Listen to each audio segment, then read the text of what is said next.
Shatamanam Bhavati serial episode 1195 17th February 2025 ఏం జరిగిందో చూద్దాం. రుద్రప్ప ఇలా అంటాడు, తప్పకుండా ఆ రాధని నేను చంపేస్తాను. నన్ను అవమానించిన వాళ్ళని ప్రాణాలు తీసి పగ తీర్చుకోవడం నాకు అలవాటు. తనని చంపడానికి నా ఆస్తి మొత్తం పోయినా పర్వాలేదు అని అనుకున్నాను. ఇలా అవకాశం వస్తుంది అని అనుకోలేదు. రాధా, నువ్వు ఎక్కడున్నా సరే నువ్వు ఊపిరి ఆపడానికి నేను సిద్ధంగా ఉన్నాను అని రుద్రప్ప అంటాడు జయాతో. అప్పుడే ఇంటి దగ్గర వాటర్ తాగుతున్న భానుకి పొలమారుతుంది. అప్పుడు భాను నన్నెవరో తలుచుకుంటున్నట్టున్నారు అని అనుకుంటుంది తన మనసులో. అప్పుడు జయప్రద రుద్రప్పతో, నీలో ఈ పట్టుదలే నాకు నచ్చింది రుద్రప్ప, నువ్వు అనుకున్న పని చేస్తావు కదా అని అంటుంది. అప్పుడు రుద్రప్ప కింద పియ్యే, ఏంటంది చేసేది, ఇదేమన్నా గోంగూర పచ్చడా, తోటలోని ఆకులేరుకొచ్చి రోట్లో నూరేయడానికి? ఈయన గారు ఈ ఊర్లో మంచిగా ఉన్నప్పుడే మీ కుటుంబాన్ని ముంచడానికి ప్రయత్నించాడు. అప్పుడే ఏమీ చేయలేకపోయాడు. ఇప్పుడు ఆ ఊర్లో కోటలాంటి ఇంట్లో ఆవిడ ఉంది. ఆవిడికి కాపలాగా మీ కుటుంబం అంతా ఉంది. ఇప్పుడు ఆవిడని చంపడం అంటే మండు వేసవిలో చలివేయాలి అని కోరుకున్నట్లుంది అని అంటే దానికి రుద్రప్ప, శబాష్, నా అసిస్టెంట్ అనిపించుకున్నావురా, తెలివి తక్కువగా మాట్లాడినా చాలా తెలివైన ఐడియా ఒకటి ఇచ్చావు. రుద్రప్ప జయాతో అంటాడు, వాడు చెప్పింది నిజమే కదా, మీ ఇంట్లోకి నేను ఎలా రాగలను? మీ తమ్ముడి నీడలో ఉన్న రాధని నేనెలా చంపగలను? చూడు, రాధని నువ్వు బయటికి తీసుకొస్తే నేను పైకి పంపిస్తా. నా పని నువ్వు చేస్తావో చెప్పు, నీ పని నేను చేసి పెడతాను అని అంటాడు రుద్రప్ప జయాతో. అప్పుడు జయ, ఆ సంగతి నాకు తెలుసు, మా ఇల్లే దానికి రక్షణ కవచం. అది ఆ ఇంట్లో ఉండగా మనమెవ్వరం దానిని ఏమీ చెయ్యలేము. ఏదో ఒకటి చేసి రాధని బయటికి తీసుకొచ్చి నీకు అప్పచెప్తాను. అలా వచ్చింది మళ్ళీ మా ఇంటికి ఎప్పటికీ తిరిగి రాకూడదు, ఎవ్వరికి అది కనిపించకూడదు అని జయ చెప్తే దానికి రుద్రప్ప, ఇదే నాకు కావాల్సింది. రాధని నువ్వు బయటికి తీసుకురా, మేకపోతుని కసాయి వాడు కోసినట్టు నేను దాన్ని గొంతుకొస్తాను అని అంటాడు రుద్రప్ప. అప్పుడు జయ, నాకు కావాల్సింది కూడా అదే. అది బతుకున్నంత వరకు అందరినీ తన వైపు తిప్పుకుంటుంది. చివరికి నా కూతుర్ని కూడా నన్ను విలన్ని చేసింది. దాన్ని ప్రాణాలతో వదలకూడదు అని అంటుంది జయ. దాన్ని మట్టిలో కలిపేయాలి. అది పోతేనే నేను ప్రశాంతంగా ఉంటాను. ఒక 10 రోజులు మా తమ్ముడు బాధపడతాడు. వాడితో పాటు నేను కూడా బాధపడినట్టు నటిస్తాను. ఆ తర్వాత వాడు కూడా మర్చిపోతాడు. తర్వాత ఏం చేయాలో ఆలోచిస్తాను అని రుద్రప్పకి డబ్బులు ఇస్తుంది జయ. రుద్రప్ప డబ్బులు తీసుకోడు. కిరాయికి మనుషుల్ని చంపే వాళ్ళని కిరాయి హంతకుడు అని అంటారు. నేను ఐశ్వర్యంలో పుట్టిన నన్ను జైల్లో చెప్పకూడదు తినేలాగా చేసింది. డబ్బు కోసం రాధని చంపుతా అని అనలేదు. నా ఊర్లోనే నన్ను ఎందుకు పనికిరాని అనామకుడిలాగా నిలబెట్టింది. పరాయి ఊర్లో తలదాచుకు బతికేలాగా చేసింది. ఒక విధంగా చెప్పాలంటే ముష్టివాడిలాగా చేసేసింది. ఆ పగతోనే రాధని చంపడానికి ఒప్పుకున్నా. నువ్వు రాధని తీసుకునిరా, దాన్ని చంపి నేను ఇచ్చిన మాటని నిలబెట్టుకుంటాను, నా పగ చల్లార్చుకుంటాను అని అంటాడు రుద్రప్ప. ఇంకా ఊర్మిళ ఇంట్లో హోమం పూర్తవుతుంది. అప్పుడు గురువుగారు, అమ్మ ఊర్మిళ, హోమం పరిపూర్ణంగా పూర్తయింది, ఇప్పుడు నీకు సంతోషమేగా అని అంటే ఊర్మిళ, ఈ హోమం ఏ ఆటంకం లేకుండా పూర్తయినందుకు మా అందరికీ చాలా సంతోషంగా ఉంది గురువుగారు అంటుంది ఊర్మిళ. ఆయుష్మాన్ భవ అంటాడు గురువుగారు. ఇంకా బామ్మ ఇంట్లో ఏ పని తలపెట్టినా అన్ని అరిష్టాలు ఎట్నుంచి ఏ అరిష్టం వస్తుందో అని భయం పట్టుకుంది. ఇప్పుడు ఈ హోమంతో అన్ని ఆటంకాలు పటాపంచలు అయినట్టేనా గురువుగారు అని అడుగుతుంది బామ్మ. అప్పుడు గురువుగారు, అవునమ్మా, ఒక హోమం నిర్విఘ్నంగా జరిగింది అంటే అక్కడ ఏ ఆటంకం లేదు అని అర్థం. ఇంకా మీరు ప్రశాంతంగా ఉండొచ్చు. ఇంకా అంతా మంచి జరుగుతుంది. జరగబోయే శుభాన్ని ఎటువంటి పరిస్థితుల్లోనూ ఎవ్వరూ ఆపలేరు అని గురువుగారు అంటాడు. అజయ్ ఏమో టెన్షన్ పడతాడు. అసలు అక్కడ ఏం జరిగింది, మనం ప్లాన్ చేసినట్టు జరిగిందా లేదా అని అటు ఇటు తిరుగుతూ ఉంటాడు. ఇంకా గురువుగారేమో నీలిమని కార్తిక్ని ఆశీర్వదిస్తారు, మనోవాంఛ ఫలసిద్ధిరస్తు అని. స్నేహ, ఇంకా జరగబోయే కళ్యాణం అంగరంగ వైభవంగా ఉంటుంది. ఎక్కడ ఏ ఆటంకం ఉండదని ఈ హోమం పూర్తవడంతో మాకు అర్థమైంది. అప్పుడు మనోహర్, అంతేనమ్మా, ఈ హోమం పూర్తయ్యేంత వరకు అందరికీ మనసులో ఏదో దిగులుంది, కానీ ఇప్పుడు అన్ని ఆటంకాలు తొలగిపోయాయని గురువుగారు చెప్పారు కదా, ఇంకా మంగళ వాయిద్యాలు మోగటమే తరువాయి అని అంటాడు మనోహర్. ఇంకా అజయ్ ఆతృత తట్టుకోలేక, నేను ఇంకా ఆలస్యం చేయలేను, ముందు అర్జెంటుగా ఫోన్ చేసి అక్కడ మనం అనుకున్న కార్యక్రమం సర్వనాశనం అయ్యిందా లేదా అనేది నేను తెలుసుకోవాలి. హోమం జరగకుండా నేను చేసిన ఏర్పాట్లు ఫలించాయి అని నేను తెలుసుకోవాలి అంటూ ఫోన్ చేస్తాడు ఆ దొంగ పంతులకి. పంతులు రూమ్లో కట్టేసి ఉంచుతారు. స్పృహ తప్పి ఉంటాడు. ఫోన్ ఎన్నిసార్లు మోగినా ఎత్తడు. అప్పుడు అజయ్ ఇదేంటి ఫోన్ ఎత్తడం లేదు, అసలు నేను అనుకున్నట్టు జరిగిందా లేదా అని అనుకుంటాడు అజయ్. ఇంకా పార్దు వాళ్ళ ఆఫీస్లో మేనేజర్ని ఇలా అంటాడు పార్దుతో, ఈ ఒక్కసారికి నా తప్పుని క్షమించండి సార్, ఇంకోసారి ఇలా జరగకుండా చూసుకుంటాను అని అంటే దానికి పార్దు సరే, ఇది ఫస్ట్ టైం కాబట్టి మిమ్మల్ని డిస్మిస్ చేయడం లేదు, అదే ఇంకోసారి రిపీట్ చేస్తే 1 నిమిషం కూడా మిమ్మల్ని పోస్ట్లో ఉండనిచ్చేవాడిని కాదు అని అంటాడు. అవును, ఈ ప్రాబ్లమ్ని అంత తెలివిగా సాల్వ్ చేసిన అమ్మాయిని ఒకసారి రమ్మనండి అని అంటాడు పార్దు. అప్పుడు అతను వచ్చి, అమ్మ రాధా ఆఫీసర్ నీతో మాట్లాడాలంటున్నారు అంటే రాధా వంటగదిలో నుంచి వెళ్తుంది. రాధా పార్దుని కలవడానికి వస్తుంది. అప్పుడే పార్దు వాళ్ళ మేనేజర్తో ఇలా అంటాడు, మేనేజర్ గారు మనం కూడా కొత్తగా సీడ్స్ యూనిట్ స్టార్ట్ చేద్దాం అనుకుంటున్నాం కదా, మాకు తెలిసిన వాళ్ళు అమ్మవారిపల్లిలో ఉన్నారు, ఆయన పేరు మురారి అని పార్దు చెప్తూ ఉంటాడు. అది వింటది రాధా. అక్కడ వాళ్ళు కొత్త రకమైన విత్తనాలను కనిపెట్టారంట. సీడ్స్ విషయంలో అక్కడ చాలా డెవలప్మెంట్స్ ఉన్నాయి. అక్కడి నుంచి ఒక 2 బస్తాలు కొత్త విత్తనాలు తెప్పించండి. మీ అందరూ అక్కడికి వెళ్ళి వాళ్ళతో మాట్లాడండి.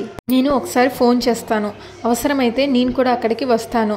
రాయలసీమ ప్రాంతంలోని కొత్త రకమైన విత్తనాలతో మనం సీడ్స్ యూనిట్ స్టార్ట్ చేయాలి, అర్థమైందా అని పార్దు చెప్తూ ఉండగా అదంతా వింటది రాధా. కంగారు పడిద్ది మురారి పేరు వినగానే. అప్పుడు వెనకాల అతను, ఏంటమ్మా ఆలోచిస్తున్నావు అని అడుగుతాడు రాధాని. అప్పుడు రాధా గబగబా తన చిన్ని మొహానికి కట్టుకుంటుంది. అది చూసి ఆ స్టాఫ్ ఆయన, అదేంటమ్మా ఇంతవరకు బాగానే ఉన్నావు కదా, ఇప్పుడు ఎందుకు మొహానికి ముసుగేసుకుంటున్నావు అని అడుగుతాడు. అప్పుడు రాధా, అదేనండి వాళ్ళు చాలా పెద్దవాళ్ళు కదా, అలాంటి వాళ్ళ ముందు ఎదురుపడి మాట్లాడాలంటే నాకు చాలా సిగ్గుగా ఉంటుంది అని అంటుంది. రాధని పరిచయం చేస్తాడు office staff. Sir EMI sir, తన పేరు రాధా అని చెప్తాడు. రాధని చూస్తాడు పార్దు, కానీ గుర్తుపట్టడు. ఇప్పుడు చాందిని, ఆ మొహానికి మాస్క్ ఏంటి తీసేయి అని అడుగుతుంది. దానికి పార్దు, చాందిని కొంతమందికి అందరి ముందు ఎదురుపడాలంటే షైగా ఉంటుంది, పర్వాలేదమ్మా నువ్వు చేసిన సహాయానికి థ్యాంక్స్ చెప్దామని పిలిపించాను, చాలా థ్యాంక్స్ అమ్మా అని చెప్పి చాందిని పద వెళ్దామని అక్కడి నుంచి వెళ్ళిపోతారు పార్దు చాందిని. ఇంకా వాళ్ళ మేనేజర్ రాధతో, చాలా థ్యాంక్స్ అమ్మా, ఈరోజు మీ వల్లే నా ఉద్యోగం నిలబడింది అని చెప్తాడు. పర్వాలేదండి అంటుంది రాధ. ఇంకా జయ ఇంటికి రాగానే భువనేశ్వరి, ఎక్కడికి వెళ్ళి వస్తున్నావు జయ అని అడిగితే అది అంటుంది జయ. అప్పుడు సత్య, ఎక్కడికి వెళ్ళి వస్తున్నావు అని అడిగితే అది అంటావేంటి, పైగా చేతిలో హ్యాండ్ బ్యాగ్ కూడా ఉంది అని అంటుంది. ఎక్కడికి వెళ్ళావో చెప్పడానికి అంతలా ఏం ఆలోచిస్తున్నావమ్మా అని సత్య అడిగితే దానికి జయ, అంటే ఏంటి నేనేదో తప్పు చేశాను అని నువ్వు నన్ను అనుమానిస్తున్నావా అని అడుగుతుంది జయ. భువనేశ్వరి, అలా అని సత్య ఏం అనలేదు. ఎక్కడికి వెళ్ళావు అని అడుగుతుంటే సమాధానం చెప్పకుండా ఎందుకు అలా నిలబడ్డావు అని అడుగుతుంది భువనేశ్వరి జయాని. నువ్వు వెళ్ళిన ప్రదేశం మాకు చెప్పకూడదా అని భువనేశ్వరి జయాని అంటే దానికి భాను, ఎందుకంటే కంగారు పడుతున్నారు అని అడుగుతుంది. మీరు అలా కంగారు పడితే అందరికీ అనుమానం వస్తుంది కదా అని అంటుంది భాను. అప్పుడు సత్య, అనుమానం అని మెల్లగా అంటావేంటి రాధా, ఈవిడ ప్రవర్తన అనుమానించేలాగే ఉంది, అందుకే మనం అడుగుతుంటే సమాధానం చెప్పట్లేదు అంటుంది సత్య. అప్పుడు భువనేశ్వరి, సత్య నువ్వు మాట్లాడుతుంది మీ అమ్మతో, కాస్త ముందు వెనక ఆలోచించి మాట్లాడు అని అంటుంది. దానికి జయ, అలా చెప్పమ్మా, ఈ మధ్య దీనికి నా మీద అనుమానం పెరిగిపోతుంది అని జయ అంటుంది. దానికి భువనేశ్వరి, నువ్వు సమాధానం చెప్పకపోతే ఎవరికైనా అంతే అనుమానం వస్తుంది, ఇంతకీ ఎక్కడికి వెళ్ళావు అని అడుగుతుంది జయాని. అప్పుడు హ్యాండ్ బ్యాగ్లో నుంచి జయ ఒక తేనె డబ్బా తీస్తుంది. పక్కనే వెంకటాపురంలో తేనె తీస్తున్నారని తెలిసింది, తేనె తీసుకొద్దామని వెళ్ళాను అని చెప్తుంది. కడుపుతో ఉన్న వాళ్ళు మంచి తేనె తాగితే ఒంటికి మంచిదని నాటు వైద్యురాలు చెప్పింది. రాధకి ఎలాగో డెలివరీ డేట్ దగ్గర పడింది కదా, తను తాగితే మంచిదే అని తీసుకొచ్చాను, అందులో తప్పేం లేదు కదా అంటుంది జయ. అప్పుడు భువనేశ్వరి, ఆ మాట ముందే చెప్తే సరిపోయేది కదా, మరి మేము అడగగానే నువ్వెందుకు కంగారు పడ్డావు అని అడుగుతుంది జయాని. రాధ గురించి నువ్వు ఇలా ఆలోచిస్తున్నావంటే మా అందరికీ సంతోషమే అని భువనేశ్వరి అంటుంది. అప్పుడు జయ, ఇదిగో రాధా తీసుకో, ఈ తేనె నువ్వు రోజు తాగావంటే ఎంత అద్భుతం జరుగుతుందో నువ్వే చూస్తావు అంటుంది జయ. భాను తీసుకోకుండా అంతే చూస్తుంది. అప్పుడు జయ, ఏంటి రాధా ఆలోచిస్తున్నావు, చెప్పాను కదా తీసుకో అని ఇస్తుంది జయ. అని నేను మారిపోయానని నువ్వు నమ్ముతున్నావు కదా, నేనేం చేసినా నీ మంచి కోసమే చేస్తాను, తీసుకో అని అంటుంది రాధతో. భాను తీసుకోకపోవడంతో జయ, నేను ఇచ్చిన తేనె తీసుకోవాలంటే నువ్వెందుకు ఇంతలా ఆలోచిస్తున్నావు, అంటే నువ్వు నన్ను నమ్మటం లేదనే కదా, ఇందులో నేను ఏదైనా కలిపానేమో అని నీకు అనుమానం ఉంది కదా అని అంటుంది జయ. సరే ఈ తేనె నేనే తాగుతాను, జ్యోతి ఒక స్పూన్ తీసుకురా అని ఒక స్పూన్ తింటుంది జయ. జయ, ఇప్పటికైనా నీ అనుమానం తీరిందా? తేనె చాలా రుచిగా ఉంది. పుట్టతేనె కదా, తీస్తుండగానే తీసుకొచ్చాను. ఇది చాలా మంచిది అని అన్నారు, అందుకే తీసుకొచ్చాను అంటుంది జయ. నువ్వు బాగుండడమే నాకు కావాలి. నా గతాన్ని తలుచుకొని ఇప్పుడు నువ్వు నన్ను అనుమానంగా చూడకు. నీ భవిష్యత్తుని ఆనందంగా చూడాలి అని అనుకుంటున్నాను అంటుంది జయ భానుతో. అప్పుడు భానుకిచ్చి భాను కూడా టేస్ట్ చూస్తుంది. అప్పుడు జయ, ఇలా రోజు 2 పూట్ల తాగావంటే నీ ఆరోగ్యం బాగుంటుంది అని చెప్పారు. రోజు తాగు అని చెప్తుంది జయ. అప్పుడు భువనేశ్వరి, జయ నీకు కోపం వచ్చినా అభిమానం వచ్చినా తట్టుకోలేమే. కోపం వస్తే పులిలా పడిపోతావు, ఏం చేస్తావు అని భయం వేస్తుంది. ఇంకో అభిమానం వస్తే ఇంత ఆప్యాయత చూపిస్తావు అంటుంది భువనేశ్వరి జయతో. నువ్వు ఇలాగే ఉండాలని మేము కోరుకుంటున్నాం అని భువనేశ్వరి అంటుంది. ఇంకా జయ, సత్య రాధా టిఫిన్ తిందో లేదో, తనకేం కావాలో నువ్వు చూసుకో అని చెప్పి అక్కడి నుంచి వెళ్ళిపోతుంది జయ. ఇంకా సత్య భానుతో, రాధా మా అమ్మ ప్రవర్తనలో తేడా ఏమీ నీకు కనిపించడం లేదా? ఆమె మాట ఒకలా ఉంది, మనసులో ఇంకోటి ఉందేమో అని నాకు ఇప్పటికీ అనుమానంగానే ఉంది అంటుంది సత్య. భాను ఏం మాట్లాడదు, అంతే చూస్తూ ఉంటుంది.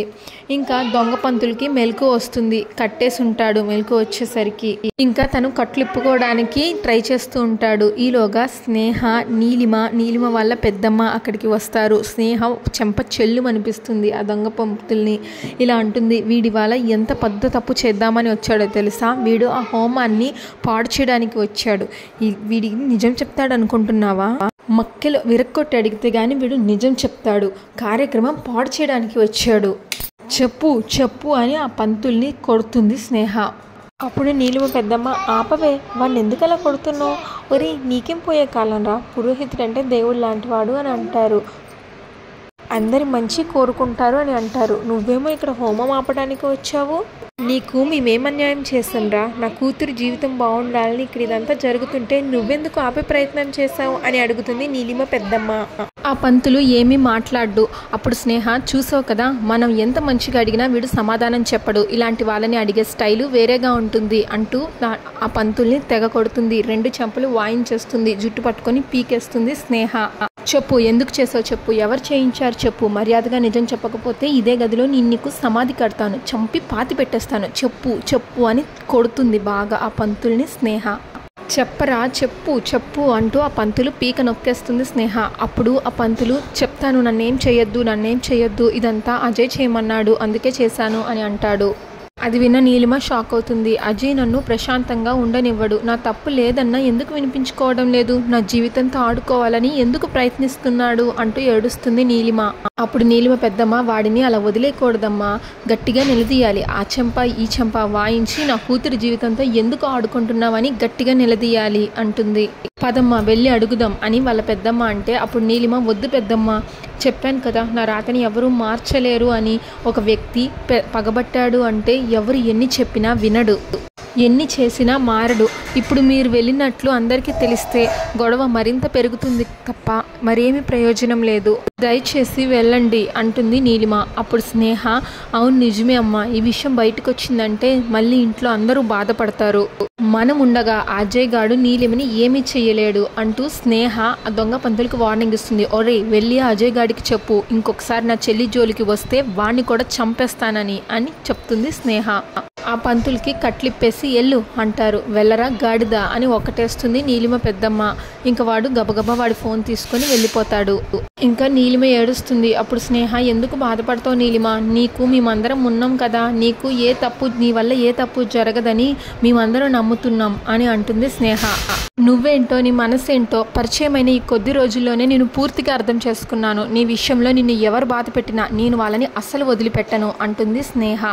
నీలిమ ఏడుస్తూ స్నేహాన్ని కౌగిలించుకుంటుంది. నీలిమ స్నేహతో, చాలా థ్యాంక్స్ అక్క, ఈరోజు నువ్వే లేకపోతే పరిస్థితి వేరేలా ఉండేది. నా గురించి చాలా గొప్పగా ఆలోచించావు, థ్యాంక్ యూ సో మచ్ అని చెప్తుంది. అంతటితో ఎపిసోడ్ పూర్తవుతుంది. ఇంకా నెక్స్ట్ ఎపిసోడ్ ప్రోమోలో నీలిమ అజయ్తో ఇలా అంటుంది, చెప్పు అజయ్, నేనేం చేస్తే నువ్వు నా జోలికి రావో చెప్పు. అనుక్షణం భయంతో వణికిపోయేలాగా చేస్తున్నావు. అనుక్షణం ఈ బాధను అనుభవించడం కన్నా చచ్చిపోవడం బెటరేమో అని అనిపిస్తుంది. నేనేం చేస్తే నువ్వు ఇవన్నీ ఆపేస్తావో చెప్పు, నేను అదే చేస్తాను అంటుంది నీలిమ అజయ్తో. అప్పుడు అజయ్, నిజంగా ఆపేస్తావా అని అడుగుతాడు. నేనేం చెప్పినా చేస్తావా అని అజయ్ అడిగితే నువ్వేం చెప్పినా చేస్తాను, ముందు అదేంటో చెప్పు అని నీలిమ అంటే అయితే ఈ పెళ్ళి ఆపేసేయి అంటాడు అజయ్. అంతటితో ప్రోమో అయిపోతుంది. Shatamanam Bhavati serial regular update కోసం మా ఛానల్ని సబ్స్క్రైబ్ చేసుకోండి. Thanks for watching. అలాగే ఈరోజు ఎపిసోడ్ పైన మీ ఒపీనియన్ని కామెంట్ చేయండి.